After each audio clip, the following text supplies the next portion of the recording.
Dr.M.G.R. Educational and Research Institute, University, Madurai, Chennai. Let me begin with Bill Gates' quote, stressing the importance of communication and networking. The internet is become the town square for the global village of tomorrow.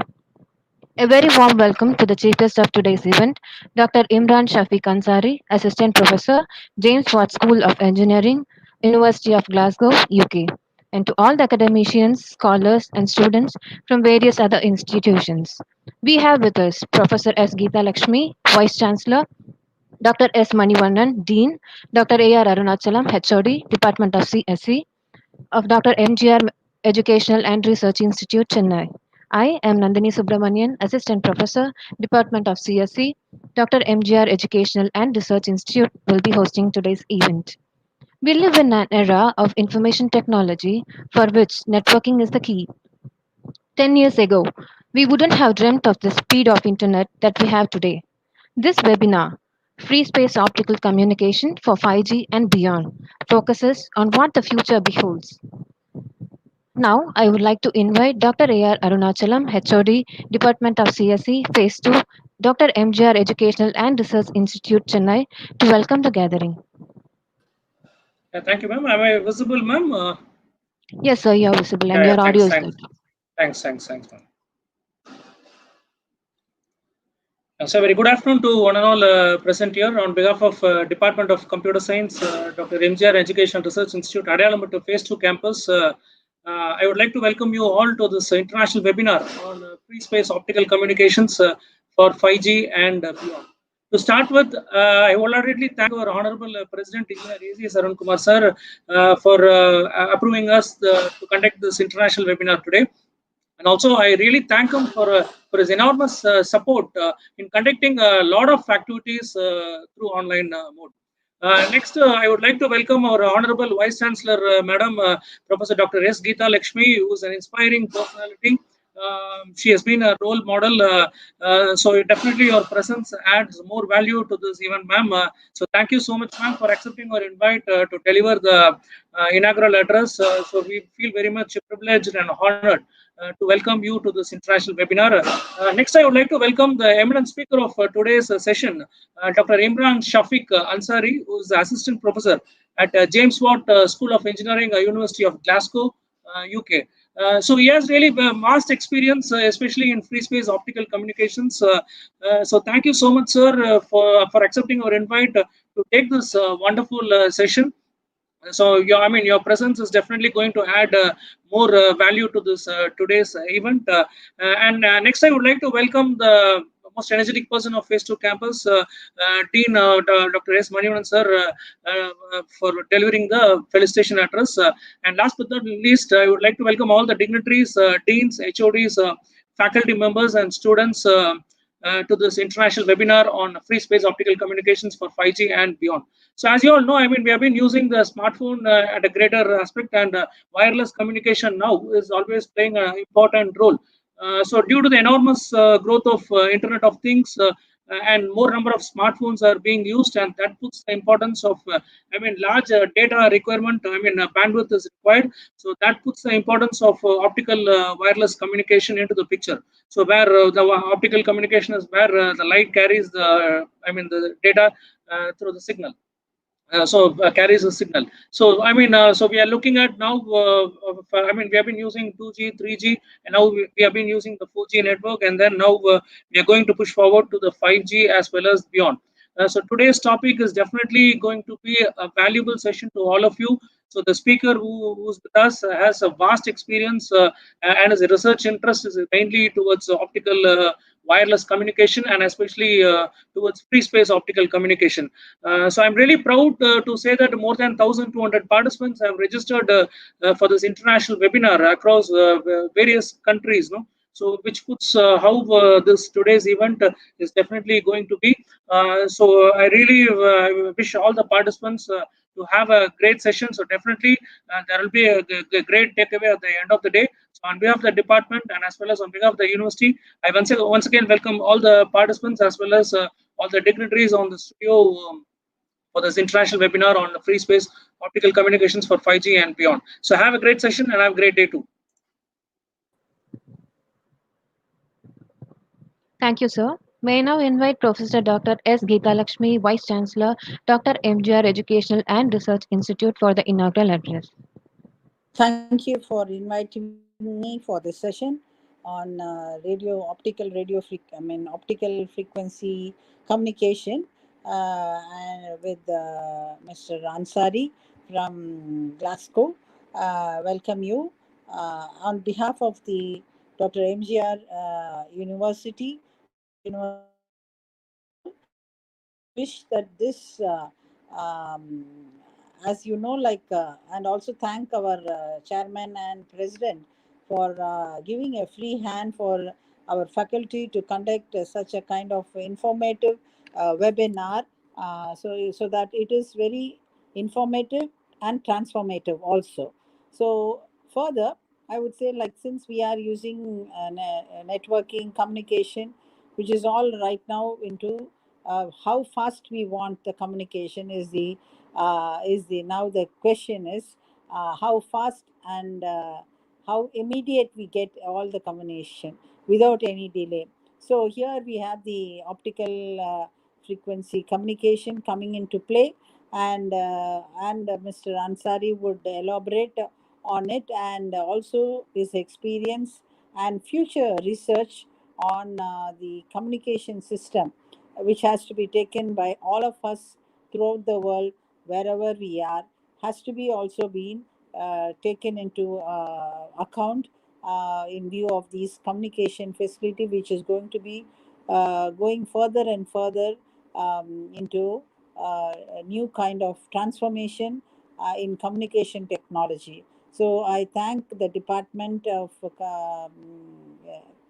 Computer Science of Phase 2 campus, and the Dean, Mr. Manivannan, and the faculty who are in the background to conduct this program.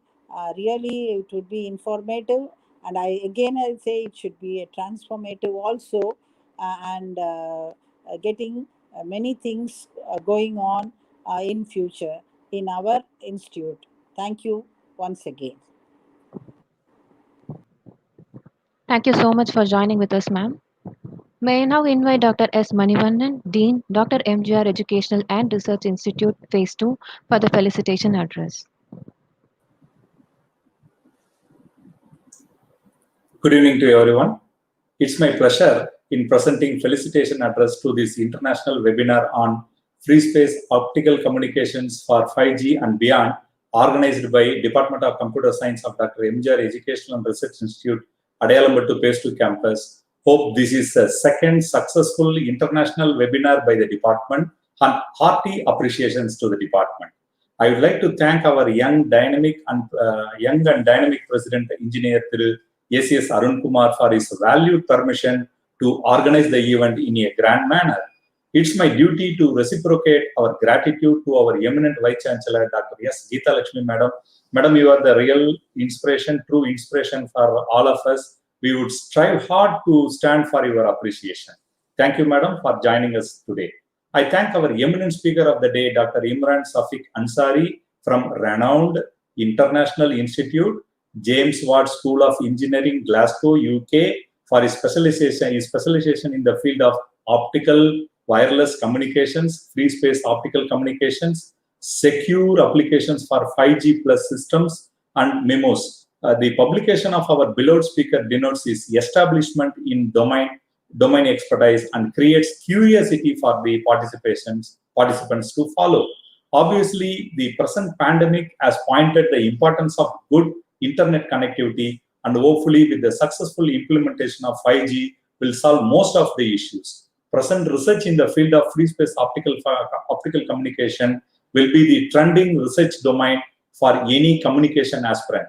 With respect to the job opportunities for the countries, especially like India, where the mobile subscriber count has crossed 114 crores. This is the data as on May 2020. Hope it would have touched 120 crores. I am sure the implementation of 5G will enable many other new avenues for various domains like autonomous vehicle, smart home, healthcare, and smart energy, virtual reality, etc.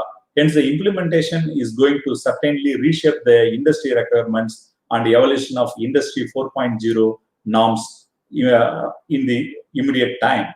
I am sure the webinar will throw light on the modern communication and fulfill the requirements of our beloved participants. I am really happy to note that more than 1,000 registrations have happened for this international webinar from throughout the world. I'm really happy to note that the enthusiastic participation from your end is the real encouragement for the universities like Dr. M.G.R. to conduct many more events like this. Thank you, dear participants, for showing your abundant enthusiasm. I thank the department for their wonderful initiative. Of course, I wanted to point out the persons behind the successful conduct of today's webinar, especially Dr. E.R. Arunachalam, Head of the Department, Computer Science, along with him, Mrs. Nandini, Assistant Professor, Computer Science, Mrs. Vidya, Assistant Professor, Computer Science, and Mrs. Gayatri, who are doing wonderful job for the department and also for university. I request the department to conduct many more events, many more useful events like today's webinar for enriching the knowledge of our faculty members, our students, along with them, the participants from the other institutions can also gain the knowledge. Thanks for the invitation. And with this, let me finish my felicitation address. Thank you. Bye. Thank you so much, sir, for the encouragement and the informative address. May I now request the technical team to play the guest introduction video.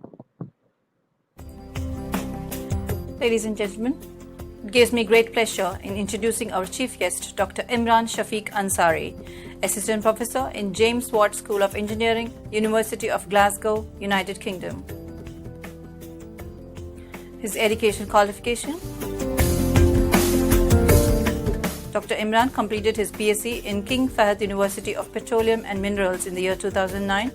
He completed his MSc in King Abdullah University of Science and Technology in the year 2010, and he completed his doctorate from King Abdullah University of Science and Technology in the year 2015.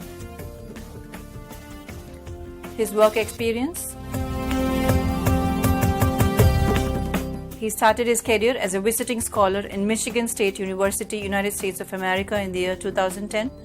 He then worked as a research intern in Carleton University, Canada in the year 2010. He was a postdoctoral research associate in Texas A&M University in Qatar from 2015 to 17. He then worked as an assistant professor in Global College of Engineering and Technology, United Kingdom from 2017 to 2018. Currently, he is an assistant professor in University of Glasgow, United Kingdom. His research experience: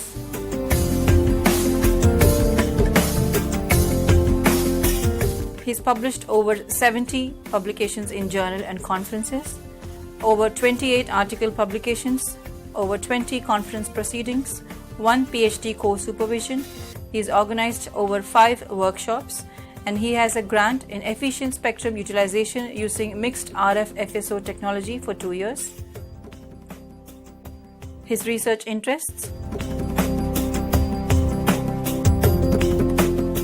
optical wireless communication, free space optical communications, secure D2D applications for 5G plus systems, channel modeling, physical layer security, cognitive radio networks, diversity reception technique, multiple input, multiple output systems, cooperative communication, and relay multiple hop communications. His professional activities and recognition: he was in the editorial board in Hindavi Wireless Communications and Mobile Computing special issue on optical wireless communications. He is a member of IEEE, the Institute of Electrical and Electronics Engineers, and a member of IET, the Institution of Engineering and Technology.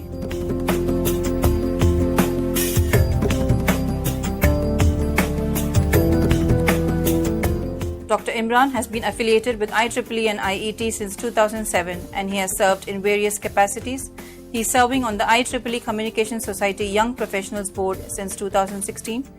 He is part of the IEEE 5G Tech Focus Publications Editorial Board since 2017. He served as the Vice Chair of the IET Young Professionals Communities Committee from 2018 to 2019. He is serving on the IET Satellites Technical Professional Network from 2016 to 2019. He has served on the IET Committee Europe, Middle East and Africa for 2 complete terms from 2010 to 2013 and 2015 to 2018. He is an active reviewer for various IEEE transactions and various other journals, and he's also served as a TPC for various IEEE conferences. Some of his awards and achievements. He is a recipient of the IEEE Richard E. Mervyn Student Scholarship Award in the year 2013. He received the KAUST Academic Excellence Award in 2014. He received the Postdoctoral Research Award from Qatar National Research Foundation in 2014. He received the Recognized Reviewer Certificate from OSA Publication in 2014. He received the Recognized Reviewer Certificate from Elsevier Optics Communications in 2015. He received the TAMUQ ECEN Research Excellence Award in 2016 and 2017. He received the Appreciation for an Exemplary Reviewer from IEEE Wireless Communications Letters in 2014 and 2017, and he also received Appreciation for an Exemplary Reviewer in IEEE Transactions on Communications in 2016 and 2018. On behalf of Dr.M.G.R.Educational and Research Institute, we really thank him for gracing us with his presence and wish him good luck for all his future endeavors. Thank you.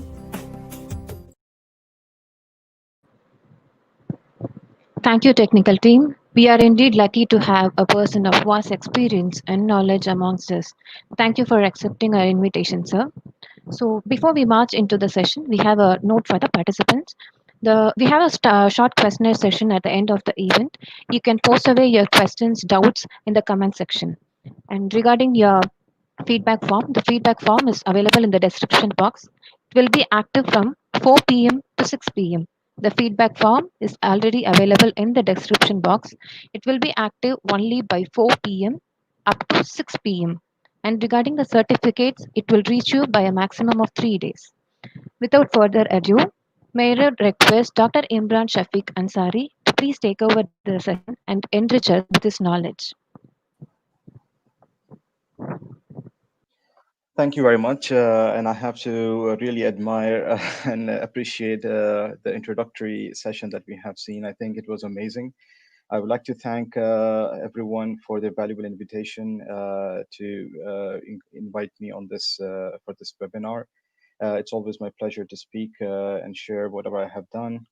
But I have to really thank all the heads, all the dean, the vice chancellor, who have bestowed the beginning of this session in such a nice fashion. And thanks for that very generous introduction to me. But I really hope we can do something better. So I hope my voice is clear. Yes. All right. Okay. I'm going to start sharing my screen now, and please confirm if you're able to see my presentation. Is my presentation visible at the full screen? Yes, sir. It is visible, and your audio is good. You can go ahead. All right. Thank you very much. So yeah, once again, a good evening to everyone, and thanks for joining and having interest around this topic of free space optical communications. As has been shared earlier, I have been working in this domain for quite a while now. So what I will do is I'll try to show what work we have done over the recent years and how we can link that towards the need of the time and need of the newer generation of communication systems.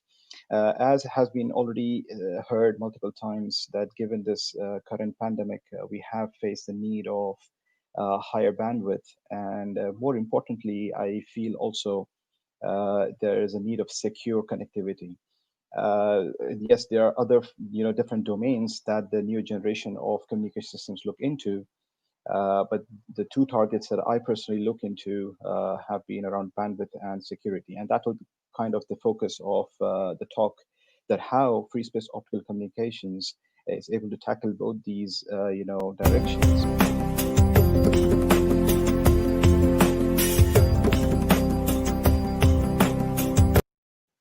Yeah, so With that, I'll straightforwardly jump into the presentations. The left-hand side of the screen will give you a flow of our talk. So instead of introducing these different topics, I'll start over with the presentation. But what I'll just highlight is the first half of these topics is basically showing you what currently is there in the free space optical systems, what we have achieved, and what are the new techniques that we are recently or the past year we are applying and currently working on with the projects for the next 2 years, that how we can make use of this technology for heading towards beyond 5G. So a very quick introduction. When we talk about communication systems, the very few things that come to our mind straightforwardly are the following. Basically, we talk about the fading scenarios, how the wireless channels are going to behave, what happens, why do we lose power in wireless connectivity. The let's say the highlighted regions are basically path loss, shadowing, and fading, and so on. And then we also talk about what are the more attractive ways to improve these, and usually it's done through diversity systems. We do this diversity in different domains. It's in terms of time and frequency, and mostly we talk about the spatial diversities. And again, the focus of my work or the next slides that we are going to see will be spatial diversity. Another quick thing that we look into is cooperative relaying technology. We famously, if you're an expert around wireless communications, if that's what you work in, then probably you're already aware of this terminology of relaying technology, which is basically making help or making, gaining help from intermediary nodes to transfer or transmit from the source to destination. Again, if there is issue with fading, if there's issue with the distance, and so on and so forth. Decode and forward and amplify and forward are the famous techniques that have been in use, but yet there are many other proposed techniques for relaying that have been proposed recently as well. So just for example, again, with energy harvesting, they have different type of techniques. But again, I'll not bring those here to so that we don't detract from what we are trying to aim in this presentation. So why do we talk about FSO? Why are we not happy with what we already have? Or what is it that FSO brings to us that is going to improve our traditional systems? So in free space optical technology, it is license free. So that's a very big beauty. The providers need not worry about paying those huge costs for those. It is cost effective because it allows you for a simple install option. The major problem that comes with FSO is basically around aligning the source and the destination beam, basically. Once the beam is established, it becomes very easy to have fast turnaround time, have very good bandwidth. And the reason for this bandwidth, as you might imagine, it's a light frequency. We're talking about frequencies at very high range. Or let's say the wavelengths of around 750 nanometers to up to 1550 nanometers. This is the typical range of free space optical communication systems. Now, as you might understand or relate, that it's a light technology. It's a pencil beam. It's a light that's being sent through a source lens, and that is it starts diverging towards a direction that it's being transmitted to. So basically, it's not omnidirectional. That it's just like an RF technology, where signal transmitted from antenna is usually transmitted in all the directions. So this makes it very focused. It allows to have inherent secure characteristic, and that's why we are happy to say, okay, free space optical systems also provides us with this benefit of being secure. So this is a quick motivation of why FSO. And we'll see why this is useful. Again, we are not challenging any traditional system. We are saying how we can make use of this technology to basically complement what we already have. And this way we can further improve our systems with less change in the infrastructure. So as I have already mentioned, at what wavelengths we are talking about free space optical technologies. Again, another reason why we are moving out of, we are trying to find or explore newer technologies or newer frequency ranges is simply because of the spectrum crunch. And as you can see at the bottom part over here, this is the FCC regulation and how it shows that the frequencies are jam-packed. And that is one of the big reasons why we face difficulties in, let's say, live communications, or if you want to have a real-time high or say greedy, bandwidth greedy kind of a link, it really becomes challenging when we want to do it in what we already have today. So this motivates us and further pushes us to find or pushes our boundaries to find newer technologies. So a quick history on why and how this optical technology does come into play. If you look at these pictures, light technology has been actually, it goes way beyond the current radio frequency type of communications. I mean, light was used as a source of communication, as a source of giving signal in various forms. And I think all these pictures definitely relate to our thought process. Again, a photophone was, developed by Graham Bell in 1880, and he did claim that in his writing that photophone is the greatest invention he has ever made, even greater than the telephone. So you can see it's dating back to 19th century, and we are now we have started realizing how we can make use of this into our modern communication systems. So it has been there for quite a while. It was just a matter of time and probably more the hardware capability of our manufacturing systems or our systems that can allow for such type of detections of light waves was probably a big challenge that took us this while to reach or start exploring this domain of communication, this technology for communication systems. So yeah, quickly on what are the ranges that we're talking about. Yes, the good thing about light, communication frequencies is basically attractive to mostly all the ranges. There are already examples of it being used in circuitry interconnects. Also, it's being used in the wireless body area networks. A lot of research in that. I also have a couple of papers in that, but I'm not going to talk about these here. Then in medium ranges, that's probably the biggest domain that we already look into, the medium and the long range. That is basically on the terrestrial level, on the Earth level, that we try to have communication on the daily basis. And finally, we are going to hit into ultra long range, that is satellite links. We already have examples for these. And towards the end of this presentation, I'm hoping that we will realize that how important this technology is while we are going into newer generations of communication systems. So these are quick examples, probably are not, but I'll just hint you that this is what is happening with the circuitry connects, where we already have examples of, 10 to the power of 18 floating operations per second, which are being done with basically light communication. This is another example of having sensors in the body with, light capability, and we're able to do such type of communications within optical domain for body area networks. Similar to personal area networks. And yes, this is a very good example of probably have seen multiple times before, I'm not sure.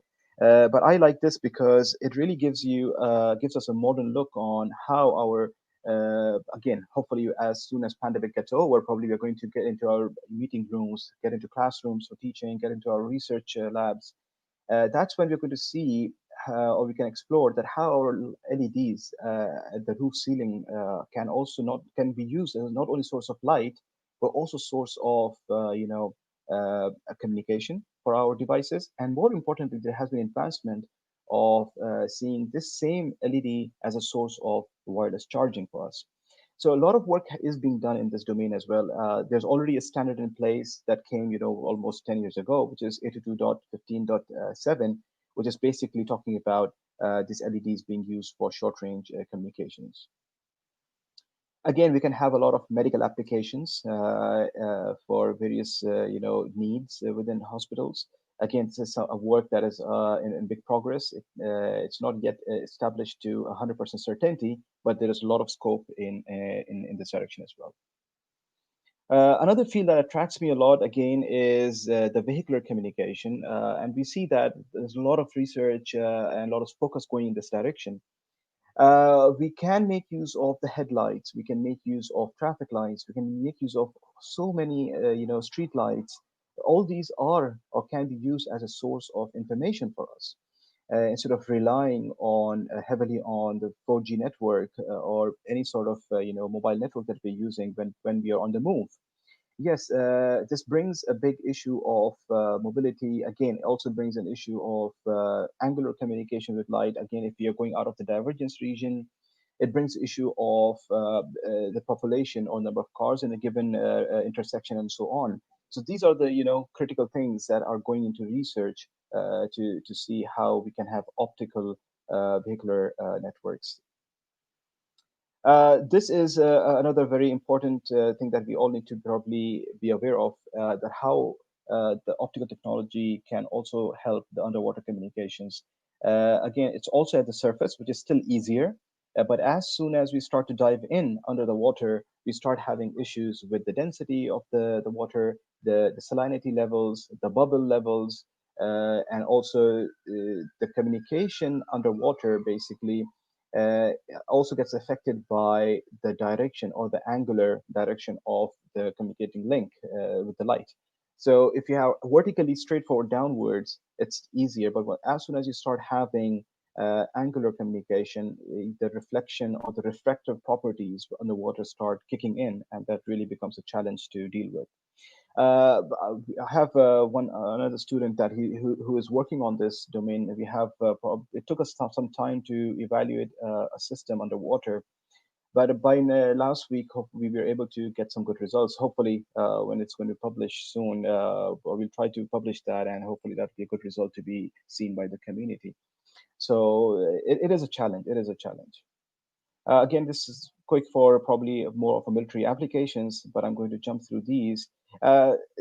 This is the picture that I wanted to show because if you see, it's showing an optical wireless communication terminal on the aircraft. And this is to show that the free space optical systems have been able to successfully attract or been able to develop self-tracking mechanisms. So if there is a stationary base station on the ground, that fast-moving aircraft, such as like fighter jets, are still able to maintain a communication with the ground-based station with the self-tracking mechanism of the light beam. So this is also a great achievement towards this domain of technology. And with this, I think it's easier to realize now that having UAV communications is still easier because UAVs obviously are not that fast as we're talking about the aircrafts. Yeah, this is a vision from Wildlight Communications, that how they are visioning a low altitude data downlink scenario with hovering aircrafts, helicopters, or high altitude platform balloons, and so on. So this is something, a very good vision that you can see and probably try to reflect the different parts of presentation that we're going to move forward with, that how you can imagine such type of 5G and beyond communication world in the next decade, let's say.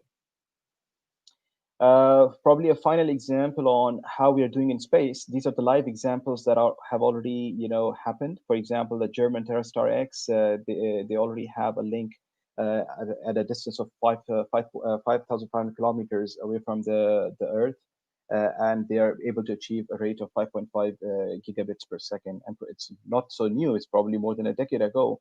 So we can imagine this is something that has been in test for a long time. And that's why you will probably, if you read the latest articles and updates from researchers and even industry, a lot of focus right after 5G is moving towards going non-terrestrial, basically moving away from the Earth and seeing how we can make use of our space, probably not the deep space, but at least the lower Earth orbit, that's a LEO region, for the benefit of our communications, how to make them cost effective and how to make them, affordable for majority.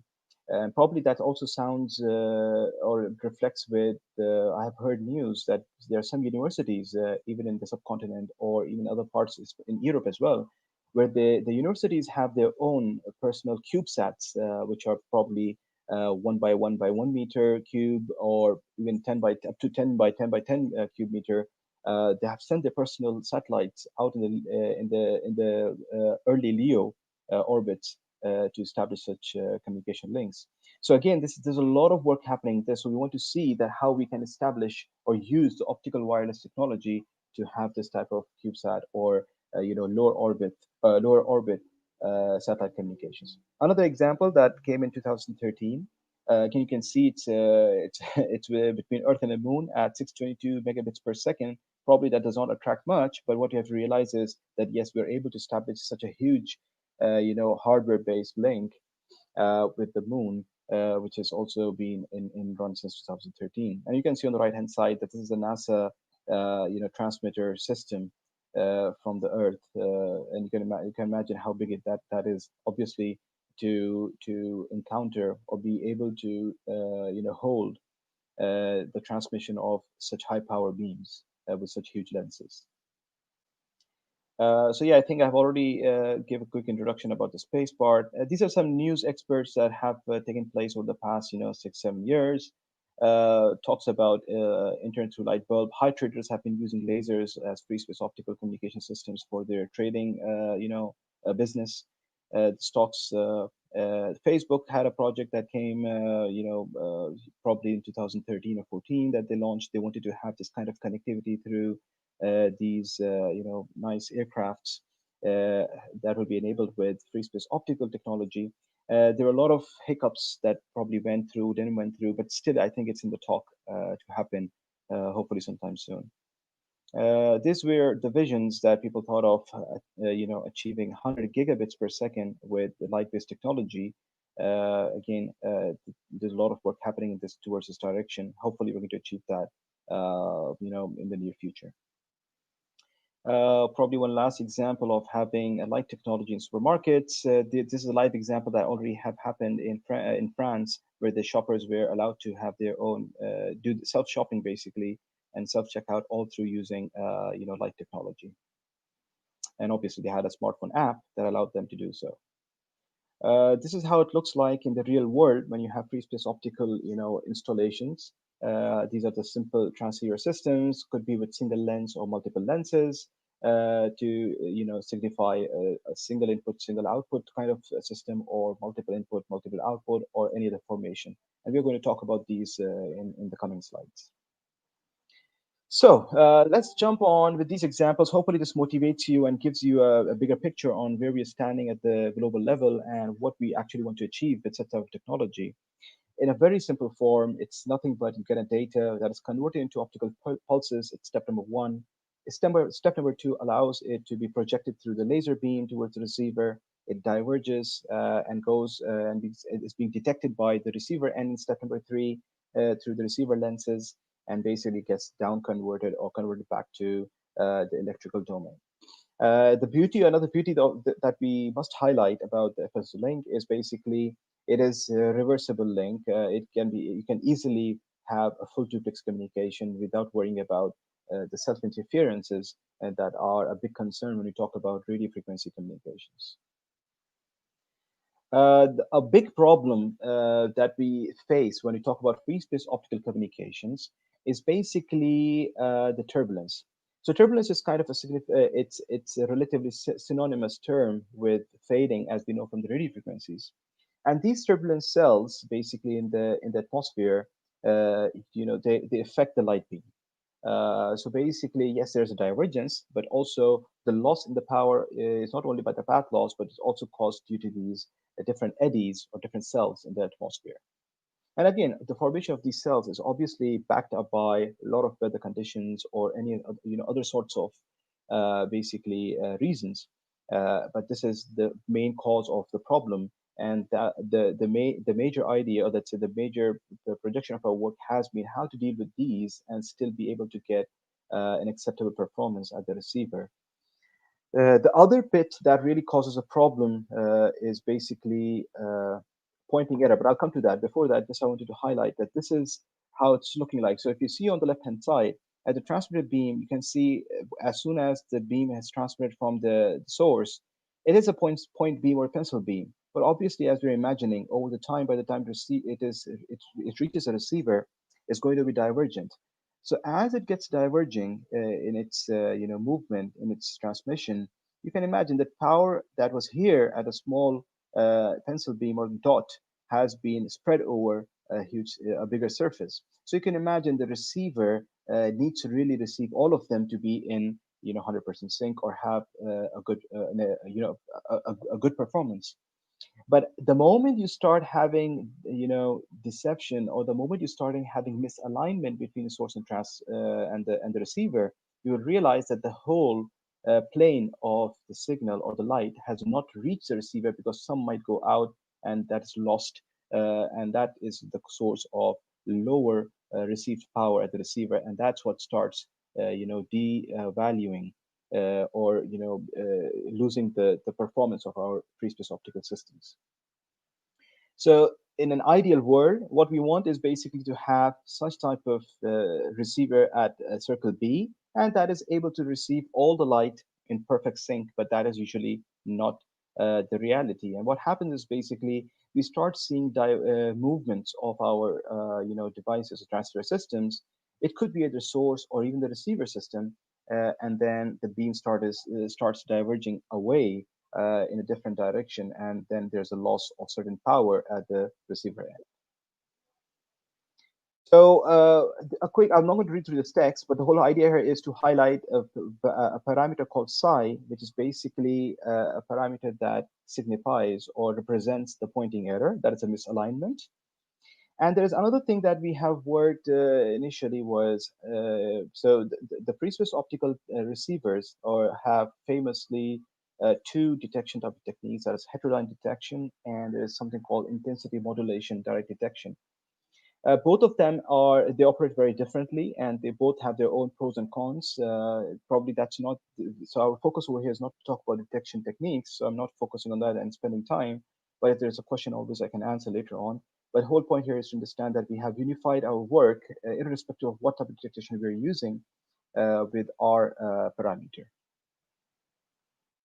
So I'm going to just quickly show you here. I don't want to scare you with this mathematics, but probably when you talk about when you talk about communication systems at the physical level, probably it's not fair if you do not bring some lovely mathematics in place to show how our communication systems behave. Actually, start feeling the bits in place.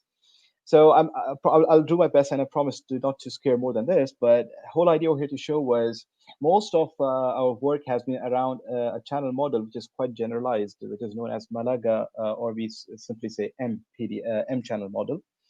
It is beautiful in the sense because it is including the alpha and the beta, which are the turbulence parameters. So if you remember from a couple of slides back, we talked about turbulence. So the turbulence is modeled or is included in these models by the parameters alpha and beta. Again, why two? Just because there are small scale formations in the atmosphere and there are big scale formations. So we try to notify them with different parameters. And then we have psi parameter, which in this previous slide I mentioned, it's the pointing error. And then the other highlight for us to understand is the mu r. So mu r is basically my average SNR, or in the electrical domain, usually we say electrical SNR, but it has a relation with the average SNR for different type of detection techniques. Again, I don't want to go in that and confuse, but the whole point here is this is the power that I'm receiving. This is a power that is being transmitted by the source. So these are the three parameters, or three types of parameters that we usually play with, and try to see how we can come up with best solutions. Obviously, these three parameters have a lot of other parameters at the backstage, but we are not talking about them here. What we want to show is the results that make sense and why we need to continue with this type of technology with more research. So using that PDF that I've showed you, the M channel model, we were able to derive bit error rates, as you can see on the current slide. And similarly, we were able to, so if you can imagine, this G function is basically mathematically quite complex. And most of the mathematical tools or softwares also do not have this built-in currently. So basically, and also more importantly, as an engineer, as a communication engineer, if I want to see this and make some or get some information about it, of the behavior of the setup system, it's almost not easy. So what we said is, okay, with this G function, it is in mathematical domain, it is easy to expand this in the higher domain of my average power. So obviously, the desired ideal situation is to be receiving or transmitting a signal or having communication at high SNRs, that is a signal to noise ratio. So we said, okay, let's try to find out the asymptotic expansion of my bit error rate in that high SNR domain. So this allows me, when I see this expression, it might look cumbersome, but it's not actually, because it's simply involving simple, or let's say elementary gamma functions, and this allows me to understand how the error rate of the system can behave. And with this ease of expression, we were able to also use it to find the diversity order and the coding gain of our simple FSO link, which was governed by Malaga channel statistics. What I will do here is, these are the capacity results. Again, it has a similar formation, but let's see the results that came in place. So if you see the results over here for error rate, as I mentioned, we have two types of detection technique. The detection techniques, yes, that is R equal to 1, that's heterodyne detection, and we have R equal to 2, which is the intensity modulation direct detection technique. It's well known, and we were happy to see the results because we realized that the heterodyne detection is performing way better than the IMDD. Because even if you see for example, if you see, or let's say we're targeting to have an average bit error rate of 10 to the power of -3 or lower. So you can imagine for such a error rate, although it's not a good error rate, but if I'm targeting something like this for an example, then I simply need, if I look at the orange line, so I can see that I only need probably something around 22 dB as a transmit power. Whereas if I'm using an IMDD type of detection technique at my receiver end, then probably I'll be ending up with 40 dBs for that transmission. So you can imagine the difference is huge. It's around 17 dB or 18 dB. That is really a significant gain while using the heterodyne detection technique. Other than that, we can see we played around with turbulence parameters as alpha and beta. And the way it works is, as it has been mathematically defined, the higher the value of alpha and beta, that signifies the atmospheric turbulence is lower. So the value is inversely proportional. So that's why we can see the magenta curves, that is the top ones, the magenta curves are basically having a worse performance. And the moment we start increasing and going into green, so if you see the green ones over here, that's the second line from the top in the bunch of 4, and the second line here as well is basically performing much better than the other scenario. And there are other similar results that we have shown over here. What we also wanted to signify here is a log normal special case. As we might be aware, that log normal is a channel model that's probably not so friendly to deal with. But having Malaga channel, it allows us a special case of log normal. And when we took a chance to simulate our results, the ones that we have derived, for a special case of log normal, we were able to get almost a very tight match between those both two scenarios. So that showed us that our results are really strong. And that's the reason why today we see that the Malaga channel is being used quite extensively in various, free space optical work, and probably also my work. We'll see in the later on how we have extensively utilized these results for other scenarios. So these are similar results. Again, what here just wanted to notify about the pointing error. Again, the pointing error behavior is also inversely proportional by its definition. So the higher the value of pointing error or the psi parameter, it's basically telling me that the communication has no misalignment. Whereas the moment it starts lowering down, that means there is a misalignment happening. And that's why we can see intuitively, the lower the pointing misalignment, let's say, or the higher the value pointing error parameter psi, we're having a much better performance. That is a very good bit error rate. Ideally, we talk about having 10 to the power of 8, 10 to the power of -9 bit error rate when you talk about optical communications, or let's say specifically free space optical communications, and we were able to achieve that to some good extent with the system that we talked about here. Similarly, we had capacity results. I'm not going to highlight more, but these are similar results with pointing error. Higher value of psi is giving better output, a higher capacity compared to the other one. And so similarly, a scenario where I wanted to simulate a lower SNR regime, and we were able to get a very good performance. And we tried to have asymptotic results. They almost didn't match, but this is the best results at the time to the community. So this really helps. Okay, so with this quick, let's say a second part of the talk that gave us an idea of how the free space optical link is modeled, and the generalized model that we've used, and what kind of performance that we look at in the first degree, that is the error rate and the capacity, and that's what we want as a user. Now, with that, if you recall quickly, we talked about pointing error.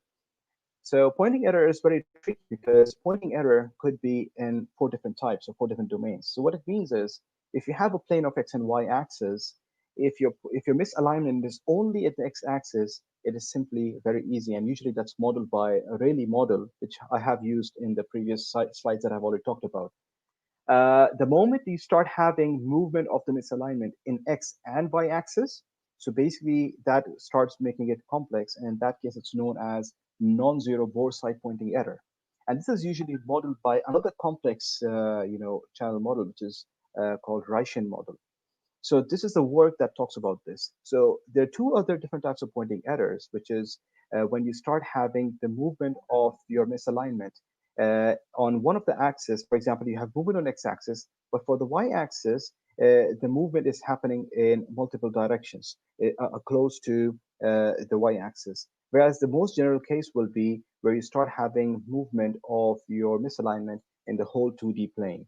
So the third degree that I talked about is usually modeled by Hoyt distribution. And when we go to the most generalized, it's usually modeled by Beckman channel model. And again, you can imagine if Reichen is complex, the other 2 become very, very complex to deal with. There are very few papers around those as well, with a lot of approximate results, which are very, very good. But again, the whole point is that how much are they tractable to be used for further research? So in the earlier slides that I've shown, this is the model that was used for pointing error. Very simple, and that's why I didn't highlight. But we did a quick work with the second degree of pointing error, which is basically modeled by Reichen distribution. Again, finding closed form results was very challenging with different type of turbulences. Our turbulence, we have log normal, and the best results that we were able to achieve was in the form of error functions or complementary error functions, very complex. Similarly, we went into the Reichen log normal turbulence models.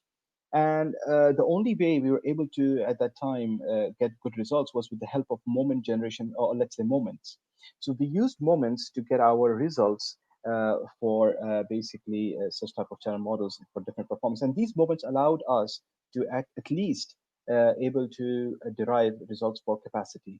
And again, having that capacity, having that solution to our end-to-end, data rate that we can achieve at the end of the day, probably was very, very beneficial to our, our research community. So this was very complex. Again, as I promised, I'm not going to go into detail over here.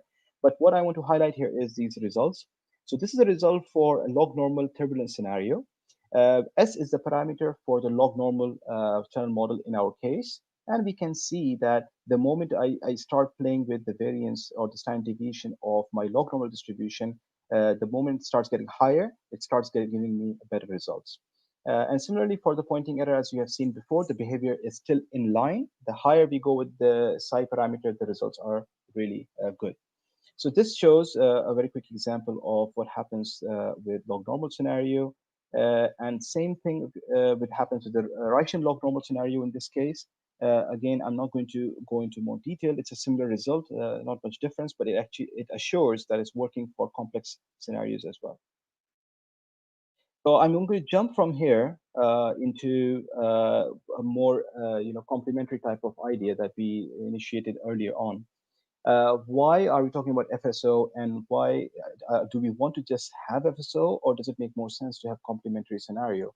And that was our motivation, that we want this FSO, given the results that we've seen just now in these previous slides, it gives me an idea that since it is so strong, but again, it is not perfect. It has its own issues with distance, because light cannot travel that far as we are lucky with the radio frequencies, traditionally as we see today.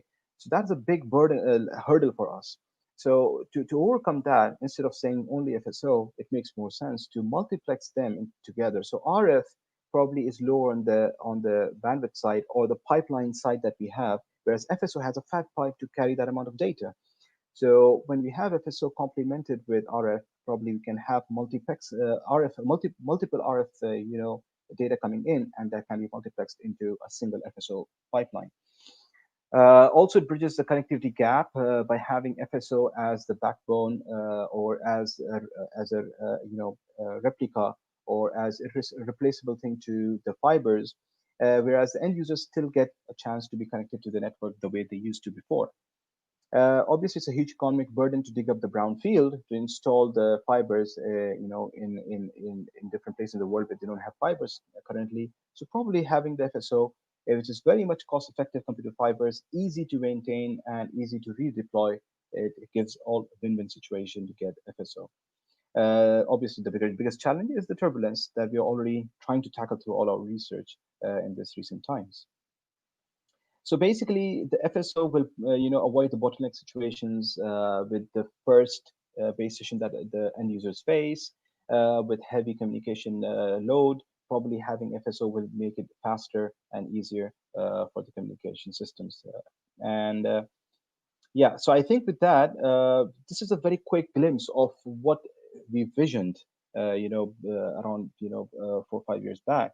That why not we have our end users on the left-hand side at the microcell, as a microcell of this macrocell. And end users, I don't care what's happening at the end. My signals are received, but given that I have this FSO technology in place, it allows me for a very seamless and a faster communication. So at the end, if the FSO technology is installed, is in place, I as a user can see the difference that although I'm using the same system that I had in place with me as an end user, but I do see a significant difference in the performance of the system, and we can see this in the results later on. But what here we want to highlight here is that I, as an end user, also have the chance to be connected with the macro cell base station. But given if I'm at the edge of my cell, then my own microcell base station can help me. If I'm not able to connect directly, then it's able to help me to relay this towards the macro cell. Now, one might argue that, okay, in this case, I'm losing, or I'm using additional time for every communication bit if I'm going through this two phases of communication. But we need to bear in mind that the radio frequencies are very different from the optical wireless frequencies or the free space optical frequencies. These are in a very higher range. So there's no chance of interference. So that's the beauty of this, that probably in phase one, you communicate to your own microcell base station.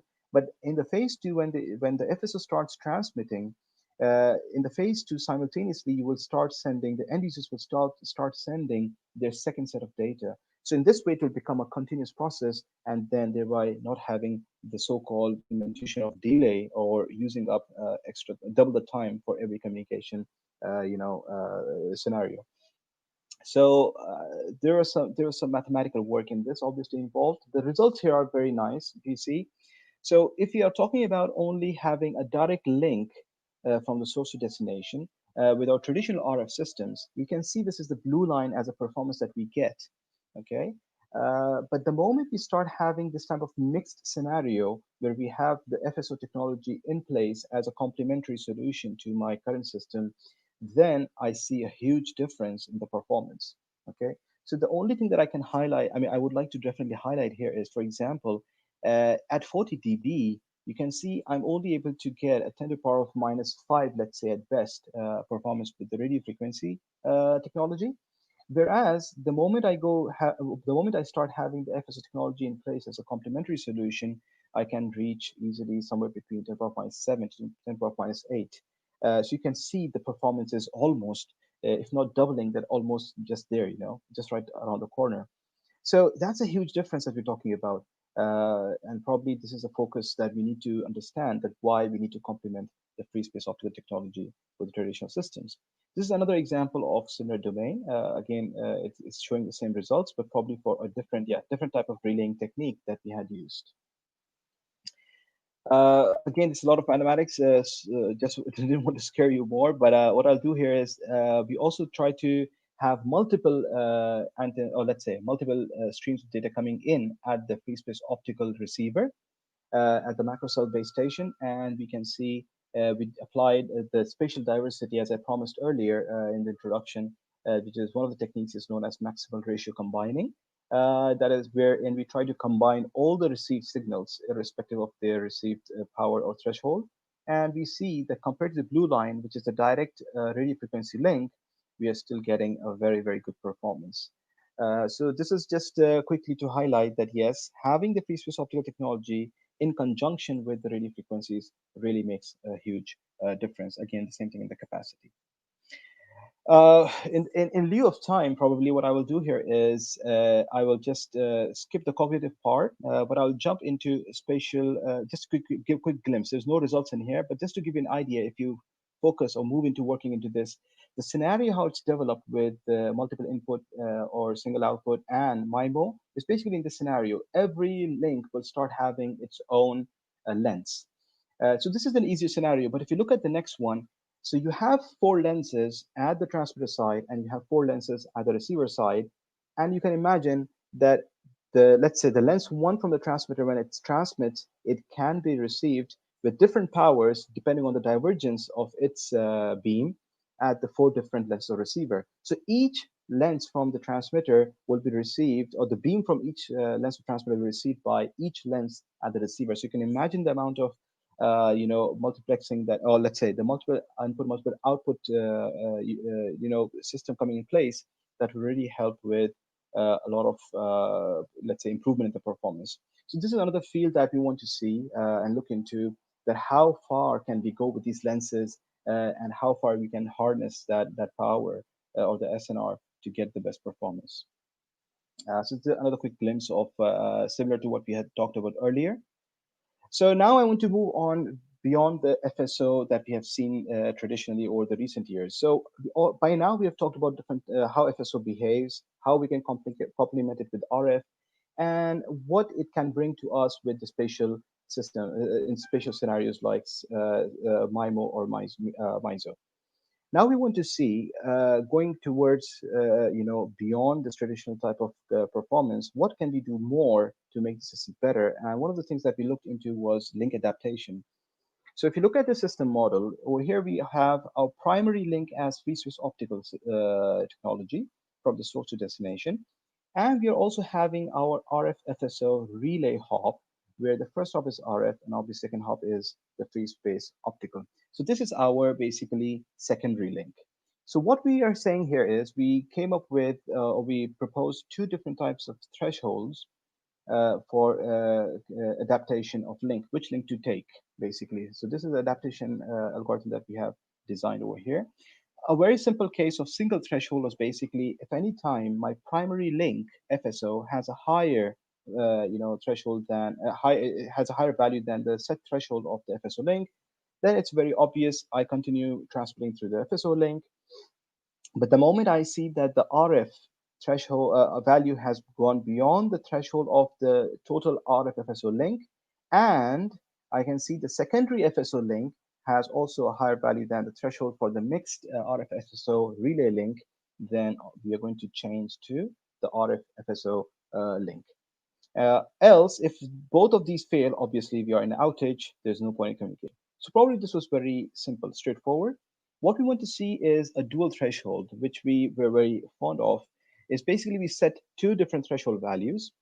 Primarily, we're always talking on the primary FSO link with this condition that we are always better than the threshold.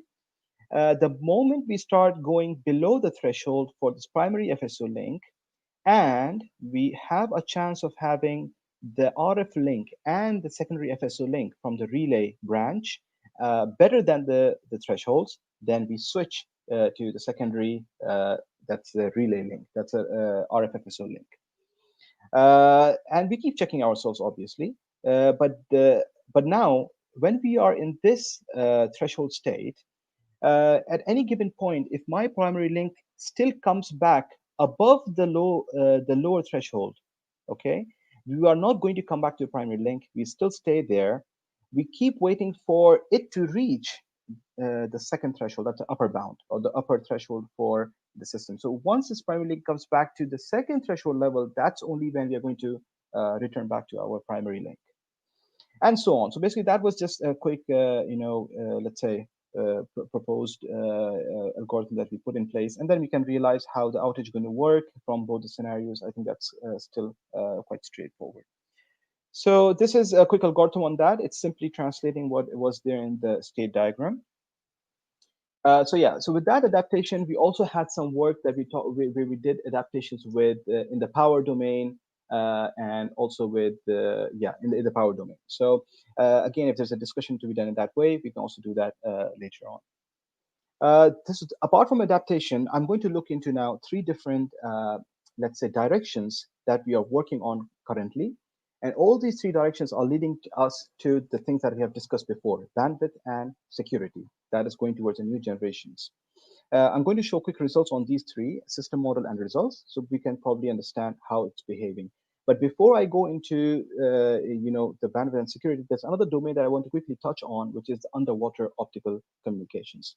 So in underwater communications, you can see this is how it looks like, where we have the RF link being served between the source and the relay, which is the source can be, obviously in this case, it's a UAV that we have proposed in this work, but it could be beyond that going into CubeSat domain as well. And then the tricky part here is to have the underwater optical link and how it behaves. So a very general work that we did with respect to different modulation types and parameters, if you see, we're able to tackle the on-off keying, which is a basic type of modulation technique for light communications. Then we did the BPSK, which is a binary phase shift keying, and then we also went to MPSK and MQAM. So our generalized results or model included these parameters that were able to signify these all types of modulation techniques and also able to signify different types of detection techniques at the receiver lens. This is one part. The other part here is what we looked into, as I mentioned in the introduction part. What becomes tricky here is to talk about the bubble levels and obviously the distance where we stand, where we are in the water. And these two parameters basically define these parameters that are forming the channel model for the underwater optical link. So A, B, C are different types of parameters that are tackling the basic parameters from generalized gamma. These are the three turbulence parameters. The lambda was basically from the exponential generalized gamma model, and this was the weighted mixture parameter. So again, the details of these parameters can be seen in the papers, but what's important here to see are these results. So we did outage probability analysis, and we can see in line with the previous results, the stars are basically R equal to 2, that is the IMDD. And then we have R equal to 1, which is the heterodyne. So you can see the heterodyne is performing way better than the IMDD. So again, that confirms our previous understanding.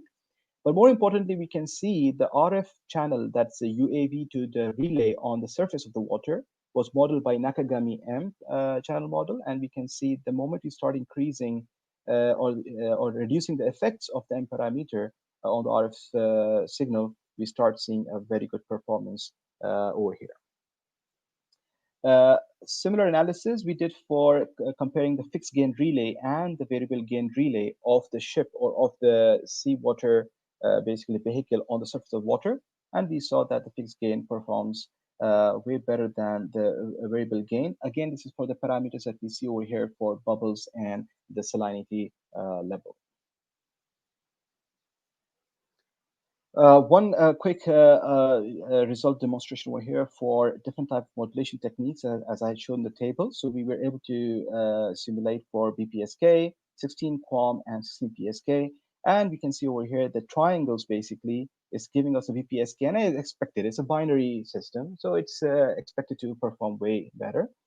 But as we move into higher, domains of modulation techniques, we can see that the QAM is performing better than the PSK in all these scenarios where Nakagami M parameter is improving. In this work, just a quick highlight, we also did asymptotic analysis just to overcome any complex mathematical functions so that it's easier for the communication engineers. And we do see that all the asymptotic analysis, usually by around 40 dBs, are having really a good match with the exact analysis. Another quick result over here. So I think this is kind of a little repetitive of what we have seen previously. So I'm going to jump in lieu of time into. I will leave you with some thoughts on underwater optical with this diagram, where we are showing you a sensor network. This paper was published in the IEEE sensor letters, where we have sensors underwater, And also we have FSO link here. So both the links are basically optical domain. And we try to take the weak turbulence scenario where we have log normal distribution to model these and also log normal to model these. So we took the worst of the scenarios. And we did test across, also let's say analysis across visibility of the water, the salinity level of the water, and the distance that these are spread apart from each other. So these three were our key analysis parameters, and we have the results can be seen from the paper. And as I said, I'm leaving you with the underwater part over here for you to have some thoughts on this and for future discussions. So quickly coming back to two different directions that I want to talk about, that is the security and the, I'll come to the last one, which is the RIS. I'll tell you what it is in a moment. So in security, what we wanted to do is, as I mentioned, going towards in a new generation of communication systems, we want to tackle this very nicely. And we took this scenario where we have a free space optical link from source to destination, from source to relay, sorry. And from relay to destination, it's being governed by radio frequencies. So we have eavesdropper at the relay, which is eavesdropping at the FSO link. And we have eavesdropper in the RF domain as well, that's eavesdropping the destination signals. Yes, we have done a lot of analysis in outage probability and also secrecy capacity. But what I want to show here is basically a throughput. So obviously, if both the eavesdroppers are active as well in the free space optical side as well as the RF side, we are expecting to have a lower throughput, and that's what's happening here. And we were very happy to see, yes, if only one of the eavesdroppers is active, then our performance is still quite stable. So with this generalized kind of system model, we were able to showcase different scenarios of with combination of different eavesdroppers being active and inactive. And obviously, we demonstrated results with respect to different detection type. The same thing here with the secrecy outage probability, we can see if you have only FSO eavesdropper active, the performance is very, very good. And the moment you go with either both of them or only the RF eavesdropper, this performance becomes quite, erroneous. Now you can imagine the good thing that we want to highlight here is that why, compared to the eavesdropper of FSO, the eavesdropper RF is giving a very, very bad performance. And I think it's very intuitive to understand that the FSO links, as discussed earlier, they are inherently secure because of their pencil beam characteristic. So because of that, when only the eavesdropper of FSO is active, probably we are able to have still a very good performance because it doesn't have much chance to really eavesdrop the transmission between the source and the relay, that is the FSO link. Yeah, so I think that was the highlight of this one. Then we advanced our system model with multiple antennas on both source and the eavesdropper, basically all the RF antennas. And also we had multiple antennas with, or let's say a multiple input, multiple output, basically FSO system. So the antennas, we used antenna selection schemes. That was a highlight of this one, where we had optimal transmit antenna selection scheme. We had transmit antenna selection scheme with respect to the relay, and then the transmit antenna selection scheme with respect to eavesdropper. And then we had adaptive transmit antenna selection scheme that was somewhere in between these, again, using adaptive algorithm, adaptive algorithm with a certain threshold. So again, these are all the equations from that paper that particularly were there, and these are conditions that we used to define the threshold between these transmission schemes. So we can see the result we did over here is, again, the secrecy throughput. That's secrecy throughput over here. And we're obviously trying to simulate this against the relay to destination SNR, that's a received SNR at the final destination. And we see the moment we start, having a lower, basically, signal to noise ratio for my source to the eavesdropper link, at that point, I start seeing a very improvement in my secrecy throughput. Another quick point to highlight here is basically, as we know, and it's intuitive, the reason why we had optimal selection scheme in this case was just to show that what is our benchmark. So obviously, we can't reach the optimal with the other transmission schemes, but if you see our adaptive mechanism or our adaptive technique, it quite follows the behavior of the transmission antenna scheme with respect to the relay or even the eavesdropper. So we had very good results with this, and we were able to signify a very strong asymptotic analysis, because even around 1 or 2 dB, or even at 0 dB in the higher performance scenario, we're able to get an exact match. So our complex results were actually more simplified and more attractive to the community. One quick example over here on the results with the number of antennas at the eavesdropper. And we can see the moment we start increasing the antennas at the eavesdropper side, the performance goes way below. It shoots down big time. So obviously, that's something that's undesirable, but yeah, we are prepared with that and with such type of analysis. Probably a final example of physical layer security. This is another very simple model. Over here, what we did in this work was to have a very generalized model for RF channel and also for FSO. I think we utilized a Malaga channel. And again, I don't want to show the results that we have seen before, but what I want to show here is having a generalized model for such type of communication system with respect to physical layer security, we're able to get all the special cases within the single result. So our single expression for outage probability in the secrecy domain allowed us to get all these special cases for a single hop system, basically. So you can see you have Nakagami M, you have Rayleigh Gamma Gamma, Weibull, Rayleigh, and so on. So you can see over here. So this was very impressive because it's kind of generalizing all what that is there in the literature, and probably it's easier for the design engineers as well as researchers to pick up the work from this place and probably build their systems in light of this so that they're able to tackle many practical scenarios. So as I promised, probably the last part is to look into something that is going or having a lot of talk around the town, that is the reconfigurable intelligent surfaces or intelligent reflective surfaces. So basically, what we did in this work is basically so we have the source to relay, which is the FSO link. That's easy bit up to now because we already discussed that multiple times.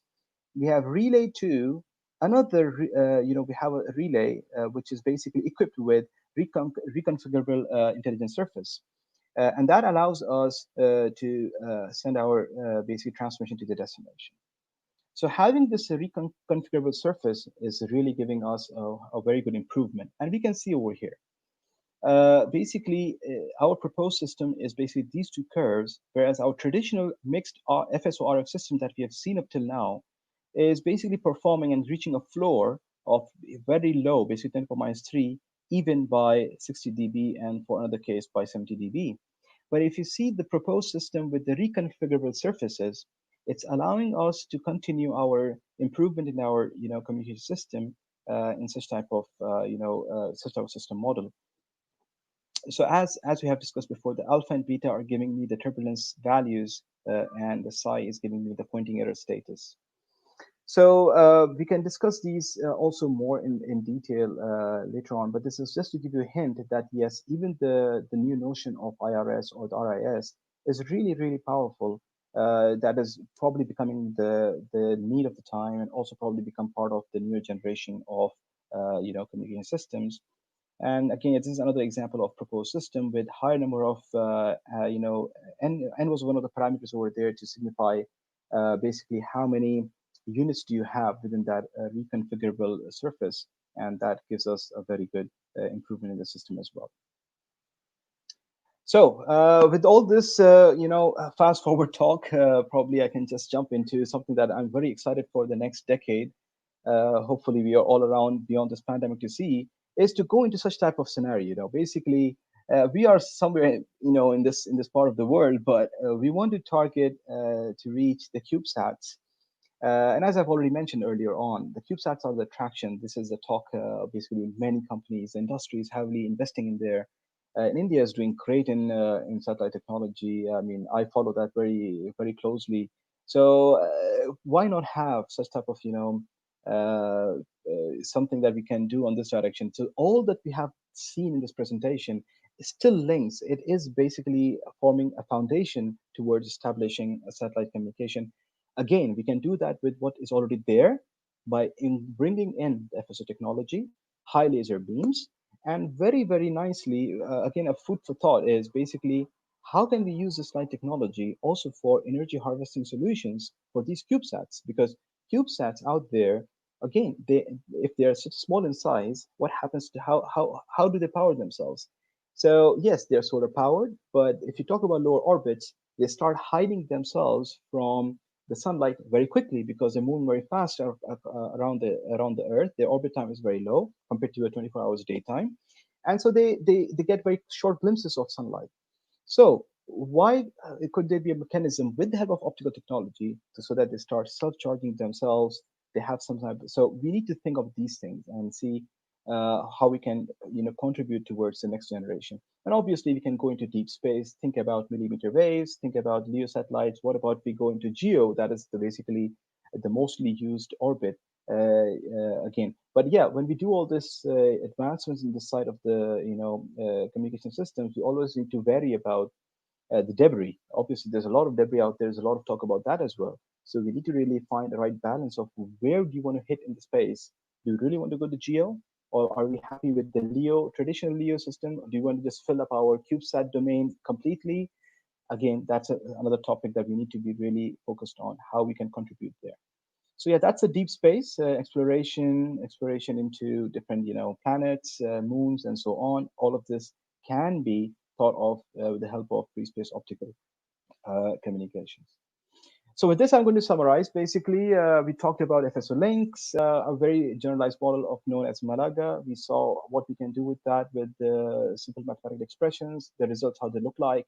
We discussed about the pointing error, how different type of pointing errors behave, why we have these, and why are they so complex to deal with.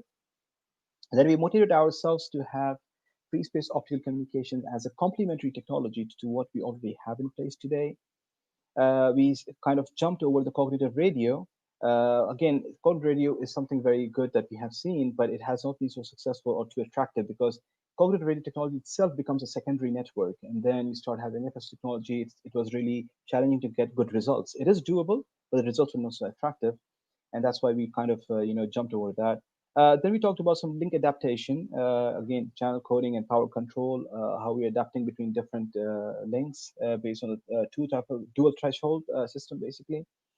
Again, I didn't talk about UAVs much, but UAVs is basically the talk of, again, the non-terrestrial networks that we're going to move into. And that also forms the basis for underwater optical wireless communications, again, because it's non-terrestrial, we are going beneath the water. But it has its own challenges, as you have seen. With visibility, with reflections, refractions, and obviously the salinity and bubble levels. And finally, we saw that how the security is also a very equally important part along with the bandwidth and how we can tackle that. And we have some very, very nice results in that direction as well.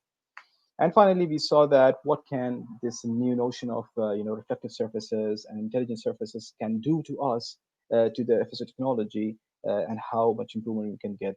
Again, it's big time. So with that, yes, I'm happy to close, and I'm really sorry, obviously, if I believe I have taken a lot of extra time, but yeah, I thank you for this patient hearing, and I'm happy to take any questions, please. Thank you so much, sir. I must mention that this session was impressive and gave an insight of optical communication with techniques, models, and their results. I hope this session has opened many areas of research in everyone's mind. So now to the question and answer session. Let me read out the questions for you, sir. So, can you tell us the reason for mixing the RF and FSO? Is there any other way to implement 5G? Very good. Thank you very much. It's a very nice question. So, so probably two parts. The reason why we are combining or complementing the FSO technology with RF is basically to allow for much higher bandwidth, and obviously security comes as a package. As I mentioned time and again, the RF technology is comparatively much lower frequency compared to the free space optical frequencies. So it can only take certain amount of bandwidth. But when you start having from first base station onwards, let's say all the way till the back end of the network, as a backhaul system, the FSO technology allows for multiple amount of, let's say, higher amount of data to be multiplexed from these RF frequencies into a single fat pipeline. So it allows for a faster communication by having this higher capacity of FSO links. Now, can we do 5G differently? So again, this is probably not part of 5G. 5G does not have the winning streak with optical technology. But the whole notion here is with this work, it is something that we want to target with IEEE standards and going into when you talk about the next decade of technology or next decade of generation, that's where we want to hit with optical technologies and make it part of that 6G probably. Right. And the next question is, does 5G has any drawbacks? If so, what are they? Again, that's a good question. So 5G, so every generation comes with its own problems. Again, 5G at this stage is not having more problems with bandwidth as such, but there's a lot of talk with the security stuff. And my take on that is it's security that is a major concern that probably will be something we want to look forward when we get into 5G as part of our lives. And as you can see, even with this pandemic, we are using our systems. We are online. Everyone is online at this stage. But recently, last week, we organized a conference at our university, and that was Zoom attacked actually. So the first day was the first half of the first day was quite painful for us. Although we try to be as secure as possible. But again, if you also look at the latest news in New Zealand, I mean, they are being attacked by the stocks are being attacked heavily. And again, the major concern showed by the experts is to the cybersecurity. So all this talk is basically leading to, it's not a certain thing, which is a time that has to tell when we start implementing and using as part of our daily lives. But yes, security is a big concern that I personally feel that we should tackle as we move onward. And which modulation schemes are being used or proposed to be used in future for transmitting signals through quantum channel in an optical fiber? This is a very, very good question. Again, I don't probably have the right answer for this because I am not working in the quantum domain. But this is something that I have a new student, let's say, who is proposing ideas in the quantum domain. The UK national strategy is basically moving towards quantum technologies. The physicists and communication experts are moving in that direction. The national priorities are investing a lot of, in that direction. So that's one thing that I'm looking at. Again, since I've not worked on it directly, I don't have results. Probably I cannot comment. I'm not the right person to comment. But hopefully, in a year's time, I should have something to comment on this. So sorry for that. Okay. And one final question. A curious participant. Which technology will allow communication when on airplane or when flying? This is a very good question. So one of the part of our work that we started actually, but we haven't finalized that project, is basically looking at VLC or visible light communications in airplanes. So currently, as we know, as a traveler, we usually have a chance to get connected through the satellite systems, and it's very expensive, and usually it's not that it doesn't give us a good data rate anyhow. But the idea here was the satellite link that's being received by the cockpit, or let's say at the plane, gets onto the LEDs in the cabin lights, and these LEDs become the source of communication for the airplane, basically passengers. And this probably will kind of make it easier to get connected instead of everyone having such an expensive, satellite link. And paying that a huge amount with less data rate, probably this VLC can be more friendly and get us good connectivity with higher data rates. Thank you so much, sir, for patiently answering to all our questions. May I now request the technical team to please display the appreciation certificate as a token of our love and affection. Thank you, Dr. Imran, sir. I mean, it was really a valuable session. It was a wonderful session. So, I mean, there was a lot of positive feedback from a lot of participants. So, as a token of appreciation, please accept the appreciation letter from my university signed by our registrar. Thank you very much. It's my pleasure. Thank you very much. Yeah, thank you, sir. Thank you so much, sir. Thanks. Thank you so much, sir. May I now request Mrs. R. Gayatri, Assistant Professor, Dr.M.G.R.Educational and Research Institute, to give the vote of thanks. Good evening to everyone connected here. It's my pleasure to propose the vote of thanks for this international webinar on free space optical communication for 5G and beyond. First, I would like to extend my gratitude towards our Honorable President, Engineer ACS Arun Kumar, for accepting our request to conduct this webinar in a grand manner. I'm also grateful to our Vice Chancellor, Dr. S. Geeta Lakshmi, our Pro-Host, Dr. G. Gopalakrishnan, and our Registrar, Dr. C.B. Palanivelu, for this tremendous guidance and motivation. A special thanks to Dr. Malini Pandey, Joint Registrar HNDS, Dr. S. Ramalingam, Joint Registrar Phase 2, Dr. S. Manivannan, Dean Phase 2, and Dr. V.N. Rajavarman, Deputy Dean Phase 2, for being the pillars of support. I would like to thank our HOD, Dr. A.R. Arunachalam, for his constant encouragement, and Mrs. Nandini, Assistant Professor, Computer Science Department, for coordinating this event successfully. I would also like to thank Mrs. V. Vidya for creating the video profile of the speaker. I would like to thank our beloved speaker, Dr.Imran Shafique Ansari, Assistant Professor, James Watt School of Engineering, University of Glasgow, UK, wholeheartedly for accepting our invitation at such a short notice and deciding to support us even during this crisis. It was really a knowledgeable and an enriching session. I would like to say a big thank you to the faculty members and all other participants for joining us from all over the world. We are excited to see the enthusiasm you all have shown. Keep supporting us by connecting to all our future programs. Stay home, stay safe. Thank you. Thank you, Mrs. Gayatri. So, for the participants, please do not forget to fill up the feedback form. The certificates will reach you by a maximum of 3 days. You will definitely receive the certificates once you fill up the feedback form. So, I see in the comment section asking for the presentation. We have it in our policy that the speaker's presentation is not shared, but this video is available in our YouTube channel. The name of the YouTube channel is Dr.M.G.R. University Phase 2 Digital Learning. The name of the YouTube channel is Dr. M.G.R. University Phase 2 Digital Learning. This video can be viewed from our channel. It is available throughout. And also, please do not forget to subscribe to our channel. Thank you so much, for participants, for your support and love. Until next time, stay home, stay safe. Thank you.